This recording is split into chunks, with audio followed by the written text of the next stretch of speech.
yookaan ittisa laga Abbayyaa Hiddaasee jedhamu ilaalchisee waa'ee itti guutinsa bishaanii irratti walgayii ittaanutti yaadawwan ijoo dhiyaatan dubbachuudhaaf hoogganoonni biyyoota sadii kan Itiyoophiyaa, kan Masrii fi Sudaan waliigalanii jiran.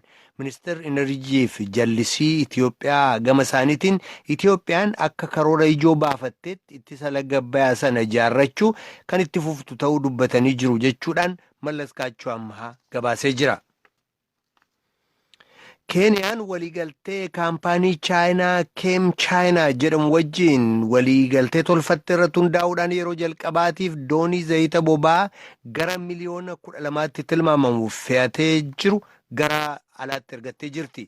Miseensonni gurmuu hawaasaa tokko tokko immoo mootummaan Keeniyaa akkaataatti chaayinaan zayita boba'aa sana bitachuudhaaf caalbaasiitti mootee fi biyyattiin galii hagamee akka irraa argattu ifa taasisuu qaba jechuun gaafataa jiru.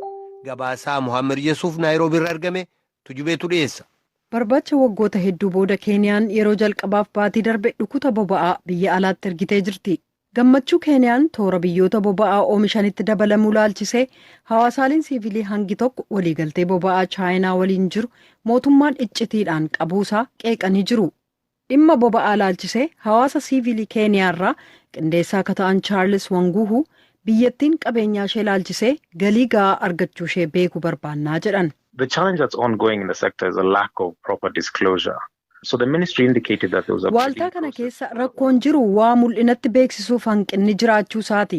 Kanaaf ministirichi dhimma boba'aa irratti adeemsa barbaachisu geggeessamuu ibsee jira garuu nuti galmee waliigaltee sana tokkoyyuu hin arganne. Fakkeenyaaf kaampaaniilee kabiroo boba'aa bitachuu barbaadaniif meeqaan akka bitan kan jedhu. Kan amma boba'aa sana bitu kaampanii chaayinaa laalchisee adeemsa ifaa ta'e kan waliigaltee sanaa kan biyyattiin gatii gaarii argachuu ishee mul'isu gaafannee jedhan.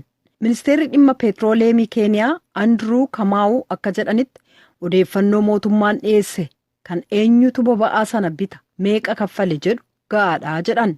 Kan dhiyaate gaaffii haqaa miti. Eenyu akka biteef meeqaan akka bitame beeksisneerra kana caalaa maaltu barbaachisaa jedhaniiru. Ministirichi barbaacha boba'aaf maallaqi hagamee akka ba'e beeksisuuf garuu boodatti jedhee jira. Chaayinaan daandii ijaaruuf daandii baabura jabanaa doolaara miliyoona hedduu baasu diriirsuuf Keeniyaa gargaartee jirti. Hawaasa siiviliirraa Wangaa'uun akka jedhanitti Chaayinaan ijaarsa caasaaleef kan oolu liqaa hedduu waan nurraa qabduuf gara fuulduraatti boba'aa Keeniyaarraa bituuf adda durummaan kan dhiyaattu ta'uun ishee yaaddoo nutti uumeeraa jedhan. Keeniyaan yeroo ammaa guyyaatti boba'aa barmeela 2,000 oomishti. Baatii darbe kanneen boba'aa kana barbaacha irratti bobba'an oomishi biyyattii bara 2024tti guyyaatti gara barmeela 100,000tti ol guddachuu malaa jedhan. Gara Itiyoophiyaatti yeroo deebinu immoo namoonni dhuunfaaf waldootiin magaalaa Desee jiraatan akkasumas immoo dhaabbattoonni mootummaaf kan mootummaa hin ta'in walii tumsuudhaan meeshaalee barnootaa qarshii miliyoona 1 walakkaa baasan barattoota gargaarsa hin qabneef arjoomanii jiran. Gabaasa Masfinarraagee Deseerraa erga jaallanneetu dhiyeessa. Deeggarsa kana kanneen arjoomtoota magaalaa keessaa waldaalee dargaggoo bulchiisa magaalaa yuunivarsiitii Walloo fi dhaabbattoota adda addaatu gumaache. Waldeeggaruun eenyummaa keenyaa waan hin qabne hin finnu kan qabnu immoo dhabnuu jedha yaadi isaan kennan. Guyyaa ayyaana waggaa haaraa fi guyyaa dhaloota ijoollee isaaniirraa baasii barbaachisu walitti qabuudhaan qalamaaf dabtara kan bitan kanneen kana keessa jiru. Uffannaa mana barumsaas arjoomanii jiran. Waldaa hojii gaarii hundeessuudhaan waggootii darban 3 barattootaaf qalamaaf dabtara dhiyeessaa turanii barana garuu jedhu. ድጋፍ ያደረግነው ለአንድ ተማሪ እንደ ደርዘን ደብተር 5 እስክሪብቶ ከየደገፎቻችን ያሰባስነው በረታ tokkoof dabtara darzana tokko qalama 5 uffataaf kophee deeggartoota keenya biraa arganneef akkasumas yuunifoormii mana barumsaa akka bitataniif mata mataatti qarshii 400 barattoota 40 ta'aniif laannee jedhan. Gara fuula duraatti barattoota waan nyaatan hin qabneef haala dhaabbataa ta'een nyaata dhiyeessuuf qophiirra jirraa jedhu. Kana malees biqiltoowwan 4,000 torban tokko keessatti dhaabuu fi namoota mana jireenyaa hin qabne mana haaraa 5 kan waliin keessa jiraatan ijaaruutti hirmaachuu isaanii dubbatanii jiran. Kan dhukkubsatanii fi deeggarsa maallaqaa akkasumas dhiiga gumaachaniif kanas baatii 3 itti fufiinsaan hojjannaa jedhu bulchaan magaalaa qajeelfamaa Daseef baaseen. obbo Ashannaa fi Alamaayyoo akka ibsanitti kantiibaan magaalattii jechuudha kanneen deeggarsa kanarratti hirmaatan galateeffataniiru. Bulchiinsi magaalaa immoo gama isaan namoota humnaa fi fayyaa hin qabne kanneen 4,000 ta'aniif manneen isaanii suphuu ibsanii jiru.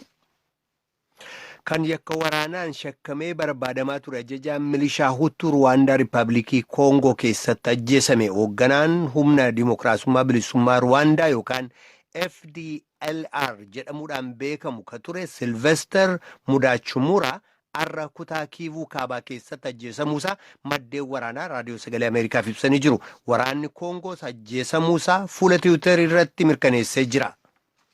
Qorataan addaa ka tokkummaa mootummootaa Clement Volee haala qabinsa mirga dhala namaa Zimbaabuwee keessumaa waa'ee mirga walgayii karaa nagaa geggeeffachuuf jaarmaa dhaabbachuu ilaalchise qorannaa geggeessuudhaaf guyyaa 10f Zimbaabuwee seenanii jiru.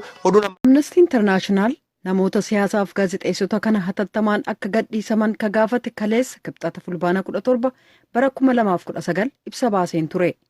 Hidhamtoonni kun akka hiikamaniif waggoota dheeraaf gaafatamaa turus ibsi kun maaliif yeroo kana akka bahe gaafatamanii Odoote Akwaa innaa deebisan. Sababiin isaa fulbaanni 17 yaadannoo hidhamtoonni yaada sammuu 28 mootummaa Eertiraan itti hidhamaniiti. Namoonni kun bakka nama waliin arginetti hidhaman hedduu isaanii eenyuu argeen beeku. Haalli fayyummaa isaanii ammam gaarii akka ta'e yookaan kaan lubbuun jiraachuu isaaniiyyuu waan beeknu hin qabnu. Kanaaf jaarmiyaan keenya haalli qabiinsa mirga dhala namaa Eertiraa keessaa maal akka ta'e ilaalchi akka itti kennamu gochuudhaaf duula miidiyaalee hawaasaa guyyoota 18f geggeessuuf karoorfatee jira. Mr. Odooteen akka jedhanitti namoonni hidhamanii jiran kana qofaa miti. Haalli qabiinsa mirga namaa hedduun kan waliigaltee mirga namaa addunyaaf ka gamtaa Afrikaa cabsan hedduutu raawwatamaa jedhan. Duula miidiyaalee hawaasaa geggeessan kanaan maal gochuuf akka yaadanillee ibsaniiru Odooteen. We will be publicizing the cases and the names of the individuals. Dhimmootaaf maqoota namootaa akkamiin akka qabaman uummataaf beeksisna. Mootummoota naannoo addunyaa kanneen mootummaa Eertiraa waliin hariiroo qabanitti beeksisna. Bakka bu'oota mootummaa Eertiraas namoonni kun maaliif akka hidhaman maaliif amma yoonaa qabamanii akka turan gaafanna. Mootummaan waa'ee namoota duuchaatti qabeedhu waa'ee olaantummaa seeraa kabachiisuu fi walumaa galatti waa'ee mirga namaa kabuuraa eegsisuu ilaalchisee imaammata qabu jijjiiruudhaaf maal gochuu akka yaadu gaafanna. Eertiraan miseensa gumii mirga namaa gamtaa Afrikaaf miseensa jaarmiyaa tokkummaa mootummootaati. Maatiiwwan namoonni duraa hidhaman kun yeroo dheeraadhaaf tarkaanfii mootummaan Eertiraa fudhate kana ilaalchisee firoottan isaanii akka hiikamaniif iyyachaa turan garuu deebiin argatin jiru. Ibsi amnestiin amma baase kun bu'aa qaba jettanii yaadduu ka jedhuuf akkas jedhan Odooteen. We understand that the government in Asmara is incredibly... Mootummaan Asmaraa jiru dhiibbaa sadarkaa addunyaa dura akkaan dhaabachuu isaa ni hubanna. Eeyyee Eertiraan qaama jaarmiyaa sadarkaa addunyaati. Haalli naannoo sana jiru akkaan jijjiiramee jira jennee amanna. Jijjiiramni Itiyoophiyaa keessatti ta'e maaliif Eertiraa keessatti waa akka hin jijjiirretti dhiyeenyaan akka qorannu godhee jira. Namoota lammiiwwan Eertiraa Ameerikaaf Jarmanii achitti hidhaman ilaalchisee gaaffii hedduun ka'uu jalqabeera jedhee yaada. Namoonni gammaa hidhaa jiran kanneen akka Asteer Fissaatsiyoon, Asteer Yohaannisii fi Phexros Salmoon kanneen keessaa tokko. Kanaaf mootummaan Eertiraa maaliif namoota akka hidhu ilaalchisee gaaffii ciccimoo ka'aniif deebii akka kennu dhiibbaa gochuutti fufna. Namoonni kun hanga yoonaa eessa akka jiran yookaan lubbuun jiraachuu isaanii ilaalchisee amnestiin odeeffannoo qaba yoo ta'e Odooteen gaafatamanii lubbuun jiru jennee abdanna mana hidhaa yookaan waaltaalee hidhaa Eertiraa seenuu yookaan biyyatti seenuu hin dandeenyu jedhan. Namoonni firoottan isaanii hidhaa keessatti du'an yoo ta'e quba qabaachuu dhabuun waan hedduu nama jeequ waan ta'eef namoota hidhuuf sababaa gahaa qaba taanaan mootummaan kun waan dhoksuuf hin qabu. Kanaaf qaamotii sadarkaa addunyaaf banaa ta'uudhaan namoonni kun ni hiikamu. Duulli miidiyaa hawaasaa geggeessamu kunis jijjiirama ni argamsiisa jennee abdannaa jedhan. Mootummaan Eertiraa namoota hidhe kana kaan isaanii irratti himannaa kan akka biyya ganiinsaa irratti dhiyeessee jira. Namoonni hedduun sababaa amantii isaaniif to'annaa jala oolan kan jiran yoo ta'u kaan immoo biyyaa baqataniiru. Namoonni to'annaa jala jiran abukaatoo waan hin argataniif yookaan yakka laalchaaf waan hin dhiyaataniif mootummaan Eertiraa namoota yaada sammuu isaaniif yookaan ilaalcha siyaasaa qabaniif hidhaman hiikee mirga bu'uuraaf yaada ofii walaba ta'anii ibsachuuf walga'uu akka kabaju gaafanna jechuudhaan Amnesty Internationalitti ittaanaa daayirektarri quunnamtii mootummaa Mr. Odootee Akwee. Godina Wallagga Lixaa magaalaa Mandiitti kaleessa ganama tilmaamaan naannoo sa'aatii 5tti buufata waraanaa kan magaalichatti argamutti boombiin dho'ee lubbuun namaa darbe jedhan jiraataan magaalichaa akka fageenya dhiyootti waan ta'e arganiif dhagaan himan waanan nageenya koof sodaadhuuf maqaa koo hin himuu namni jedhan kun akka jedhanitti yoo ta'e namni lubbuun isaa darbe namoota haaromsaaf buufata waraanaa mootummaa kana keessatti argaman keessaa tokkodha jedhan. Ani naannoo Masaman jira naannoo Ajjira Kalmaan jira naannoo Faanditti argatamu achirratti sagalee gaafa dhageenyu boombii akka ta'e immoo sagalee isaan beekama. Tole dhukaasa booda'u maaltu ta'e? Walakkaa isaatii booda iyyatu dhaga'amu sagalee boolchaati naannoo warra jedhamu. Itti gaafatamaan yaala fayyaa hospitaala Mandii Dr. Addaam Waljirraa namootni sababa balaa boombii kanaan miidhaman hospitaala isaaniitti yaalii argachuu dubbatanii jiru. Guyyaa kaleessaa naannoo sa'aatii 5-6 gidduu kan ta'u namoonni 4 rukutamanii dhufaniiru. Namoota arfan keessaa inni tokko battaluma lubbuun isaa darbee dhufe warri 3 immoo maaneer tiroomaa yookaan miidhaa sasalphaadha kan irra ga'ee isaaniif nama barbaachisuuf goonee fi gara dhufanitti deebi'aniiru. Itti aanaan kantiibaa magaalichaa obbo Abdullakiim Ahmed qaama boombii darbate yoo beekaniif gaafadhee deebii akkas jedhu naaf kennan. Namni kun yaa humna shittaa naannoo san jirutu waan kana raawwata. Humna maalii jettanii? Humna shittaa gaara keessa jirutu waan kana raawwata beektaa? Qaamni boombii kana darbate kan to'atame jira. Ganaadha gaa hin to'atamne ganaadha. Qaama raayyaa ittisa biyyaa kaampii sana jiru irratti rakkoon ga'ee jira. Bulchaan godina Wallaggaa Lixaa obbo Eliyaas Uummataa dhimma kana irratti gaaffiif deebii raadiyoo sagalee Ameerikaa wajjin taasisanii turan. Aanaa Gullisoo magaalaa Gullisoo keessatti kantiibaa magaalaa sanaa Abbabee jedhamu irratti tarkaanfii fudhatame sun ajjechaan geggeeffame sun gabaasa sana qaqqabeera. Magaalaa Mandii irratti kaampii waraanaa keessa namoota harka isaanii kennanii gara haaromsaa galuudhaaf to'annaa jala jiran irratti akkuma kana boombiin darbatamee miidhaan ga'uu isaa akka dhageenyeerra. Ammaaf qaama kana raawwate to'annaa jala oolchuudhaaf sochiin taasifamaa jiru jira.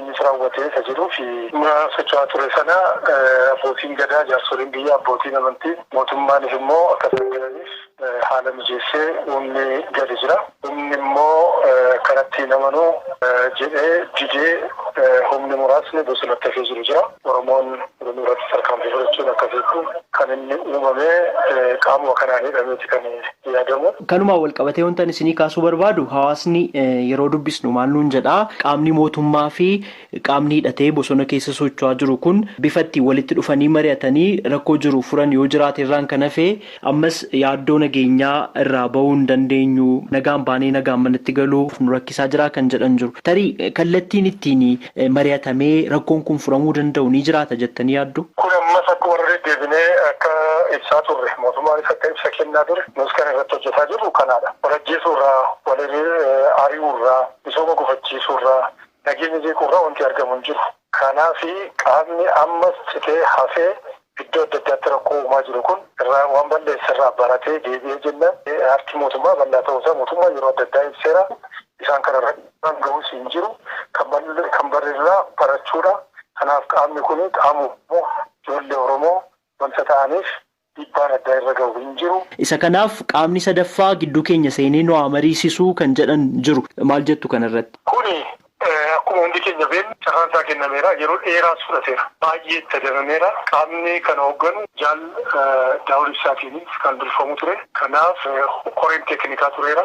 Qaamni mootummaa tureera. Kanaaf isaan sadan kun hamma eeguu qaban eeganii umarratti ibsa kennanii abaaboon shanis ammaan booda bosonaa fi waraana akka hin qabne ibseera jechuudha. Qaamni amma jiru kun qaama paartii siyaasaa yookiin dhaaba siyaasaa jedhamee beekumtii guutuu qabu. Utuu hin taane sanarraa kitee qaama hafee jirudha. Yeroon asamma jettu yeroon kennamuu qabaa jedhamu kun akka mootummaatti ilaalamee darbeera. Sun ammas cufaa hin taane kan galuu qabuu fi qaama sadaffaa osoo hin barbaachisu miti galaniinnaan kan simachuun danda'amuu fi kan nageenya irratti waliin hojjechuun danda'amudha. Akkasitti kan hubadhu. Maqaa Jaalmarroo jedhamuun kan beekaman ajajaa waraana bilisummaa Oromoo zoonii lixaa Kumsaa Dirribaa garuu ceephoo gama mootummaatiin irratti ka'u kana akka hin fudhanne kan isaan ibsan. Akkanuma dhageenye oduu dhageenye hidhamaan tokko ajjeefamuu 3 madaa'uu kana quba qabna. Kanarraa kaasee waraanni bilisummaa Oromoo waraana waliin malee uummata sanuu immoo maqaa waraana bilisummaa Oromoonii dararaa jala jiru irratti boombiiwwan darbannuu fi jirtu qaama keenyallee ilaallatu jechuudha. waraanni bilisummaa Oromoo manii itti qiyaafatee dhukaasuudha qaba. Inni sunis qaama mootummaa hidhatee waraana ta'ee lola nurratti gaggeessaa jiru waliin lolli keenya. Mee namni humna komaandi poost jedhamee jiru kana jalatti to'atamee jiru eegumsa ka gochaa jiru isaanii meeshaa ka harkaa qabu isaanii itti dhukaasanii boombitti deebbatanii ajjeesanii kana akkasitti odeessa qabna hawaasa keessaallee jechuudha. Namoota kana ka eeguu jiru warra kana kan isaan jiranii to'annoo jara kanaa kanaaf mootummaa uummata Oromoo irratti lattee namoota bakka adda addaarraa walitti funaanee kaampii tokko keessatti ugguree kaa'etu gaafatama lubbuu isaaniitii qaba. Wanni isaa waraana bilisummaa Oromootti quba qabanii tokkolleen hin jirtu jechuudha. Obbo Abbabee Takkaalinyiin waraana bilisummaa Oromoo ammallee bosona keessatti hafee jirutu ajjeesee wanti jedhamu dhugaadha. Wanti kun raawwateeras ni. Yeroo darbe tokko Najjootti ajjechaa sana akkamitti akka raawwatame ajjechaan sun raawwatee too daqiiqaan turiin akkamittis akka waraana bilisummaa Oromootti dafanii quba qabanii booddee garuu qoratame jennaanii waraanni bilisummaa Oromoo sana keessaa akka harka hin qabne maatii isaallee dabalatee isinii mirkaneessan natti fakkaata ni dogoggoruu baate haalli akkasii kun mootummaa kana biratti dhaqee isaa political dirty game jedhan sana keessa seeneera jechuudha. Uummata hiraarsanii woboonni shiftaa ta'e woboon akkas ta'edhanii hundumaa taphaa kaardii harkaa qaban hunda taphatanii fixan jennaanii amma gara wal nyaachuutti deemanii jechuudha. OPDO keessatti siyaasni turii gara gartuu 3-4tti wal qoodee wal rukutuu jiru. Waraanni bilisummaa Oromoo itti dhiyeenyaan sirnaan hordofuutti jira. Ka ittiin wal balleessanii sana gara waraana bilisummaa Oromootti immoo quba qabuutu jira jechuudha. Yeroo hundumaa dibbee waraanaa ka rukutuu mootummaa kanaa jechuudha. Haa ta'u malee namoonni hidhatanii turan gara mana isaanii dhaqanii laaptooppii isaanii fi wanta isaan barreessaa turan fudhatanii deemuudha kan himame. Toora Feesbuukii kan Abbaa Torbee jedhamu irratti Abbabee Takkaalinyiin kan ajjeese Abbaa Torbee jedhamuun qaama waamamu ta'uudha kan himamaa jiru. Tarii hidhata isaa wajjin qabdu Abbaa Torbee wajjin hidhata qabdu. Abbaa Torbee waraana bilisummaa Oromoo dhaaba haa ta'u nama haa ta'u nuti walla beeknu kan waraanni bilisummaa Oromoo beeki namoota mootummaa hojjetanii fi miseensota mootummaa ta'anii eeguu fi dirqamallee hin qabu. Sanatti gaafataman qabu waraanni bilisummaa Oromoo irra deddeebinee ibsaa turre kadhatu. Mootummaan immoo yeroo dhageenyitti irra deddeebi'ee Abbaa Torbee jedhanii warra nama ajjeesaa ture hundumaa to'anneerraa jechaa ture. Egaa gadi gadhiisaniitu ajjeesisaa jiru yoo ta'e isaanumarraa gaafattee adda baafachuu ni dandeessu. Akkasuma Gidaamitti ajjechaa obbo Nagaashii fi dargaggoo Yaaqoob Tolaa jedhamu laattise jechuudha. Waa'ee kanaa waan quba qabdu? Wanna kana itti dhiyeenyaan illee hordofaatiin kanan ture. Lolli ka ta'ee kiiloomeetira meeqarratti namni kun itti ajjeefame mana isaarraa gadi baafamee kaa mootummaa kijibaa fi odeessa adda addaa gara dabarsee kennuu kijibaa waggaa dheeraa baratame mataan dhukkubse sanaa miti. Uummata naannoo sanaa ollaa sana jiru hundumaa nama waan takka keessaallee hin qabnee barbaaddanii dubbisuu ni dandeessu jecha isin karaa mataa keessaniiti. Halkan isa gabbaafamanii osoo iyyuu abbaa maatii fi ijoolleen guddifadhaa homaa keessaa qabu osoo iyyuuti akka mijjeefame odeessa kana qabna.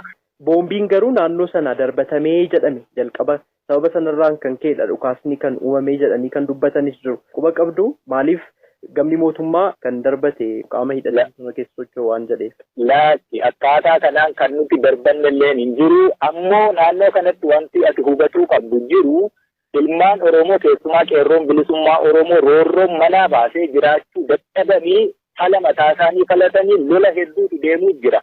Namni ofii falachuutti jira jechuudha. Waan qabsoon kun dhaqee nama garmalee miidhuurraa mootummaan kun hammeenya gara jabinaa uumuurraa kan ka'e namni mata ofiitti seera gara mataa ofiitti fudhatee murtii mataa ofii fudhatee ofirraa ittisuutti jira. Haalli boombii darbataa jiru waraana bilisummaa Oromootii miti. Waraanni bilisummaa Oromoo hidhateetu jira. Waraana akka waraanaatti ofirraa deebisa akka waraanaatti saganteeffateetu loluutti jira jechuudha. Kuni qaama keenya miti quballee hin qabnu nuti. Dhimmoota yeroo kanneen biroo irratti ajajaa waraana bilisummaa Oromoo zoonii lixaa Kumsaa Dirribaa wajjin marii taasifne borgalgala.